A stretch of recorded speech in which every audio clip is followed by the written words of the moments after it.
আসসালামু আলাইকুম রহমতুল্লাহি ওয়া বারাকাতুহু। আশা করি সবাই ভালো আছেন এবং সুস্থ আছেন। জি, আমাদেরকে অনেক আপুরা এবং অনেক নতুন মা যারা নতুন ব্রেস্ট পাম্প ইউজ করছেন, তারা আমাদেরকে কিছু বিষয়ে ইনফর্ম করেছেন যে পাম্পটা ঠিকভাবে ইউজ করতে পারছেন না। তো সেজন্য আমি আজকে ২-১ টি বিষয় দেখাচ্ছি। তো এটা হচ্ছে আমাদের হ্যান্ডেলওয়ালা ম্যানুয়াল পাম্প, যেটা আ ব্রেস্ট ফিডিং করার জন্য আ ১ হাত দিয়ে ইউজ করতে হয়। পাম্পটা হচ্ছে এরকমভাবে কিন্তু কাজ করে।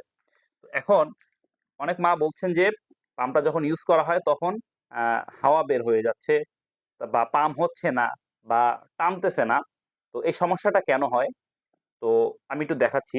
যেহেতু এটা পাম্প, তো পাম্পের কিন্তু মেইন বিষয়টা হচ্ছে ভিতরে কোনো হাওয়া বাহির থেকে ঢুকতেও পারবে না, আবার বের হইতেও পারবে না। ঠিক আছে?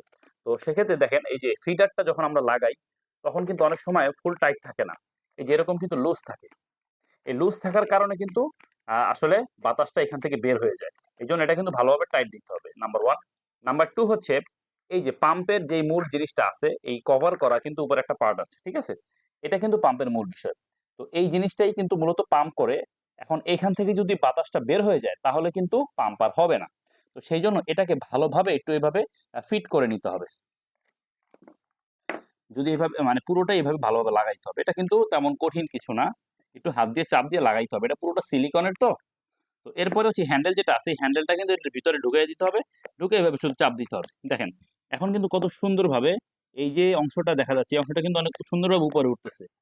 তো এভাবেই কিন্তু মূলত পাম্প করতে হবে। এখন যখন পাম্প করবে, তখন যখন মায়ের ব্রেস্টের সাথে কিন্তু এটা একটু মানে একটু জোরে চাপ দিতে হবে। মানে একটু জোরে চাপ দিয়ে তারপরে পাম্প করতে হবে। তখন কিন্তু দেখা যাবে যে আ অটোমেটিক্যালি দেখা যাচ্ছে মিল্ক বের হচ্ছে। ঠিক আছে? তো যদি হাওয়া বের হয়ে যায়, তাহলে কিন্তু আসলেই পাম্প হবে না। তো সেইজন্য হাওয়া যাতে বের না হয়, দেখতে হবে যে আসলে কোথা দিয়ে লিক হচ্ছে। তো সেই লিকটাকে মূলত আসলে মানে প্রপারলি এটাকে ফিট করতে হবে। এই প্রপারলি ফিট না করার কারণে আসলে পাম্পটা ওইভাবে কাজ করে না। তো এইজন্য অনেকে মনে করেন যে হয়তো পাম্পের কোনো সমস্যা আছে, যার কারণে পাম্প কাজ করতেছে না। তো বিষয়টা আশা করি আপনারা এখন থেকে যারা এই পাম্প ইউজ করছেন, তারা বিষয়টা ক্লিয়ার এবং আপনারা সুন্দরভাবে পাম্পটা ইউজ করতে পারবেন। সবাই ভালো থাকবেন, সুস্থ থাকবেন। আসসালামু আলাইকুম ওয়া রাহমাতুল্লাহ। কারো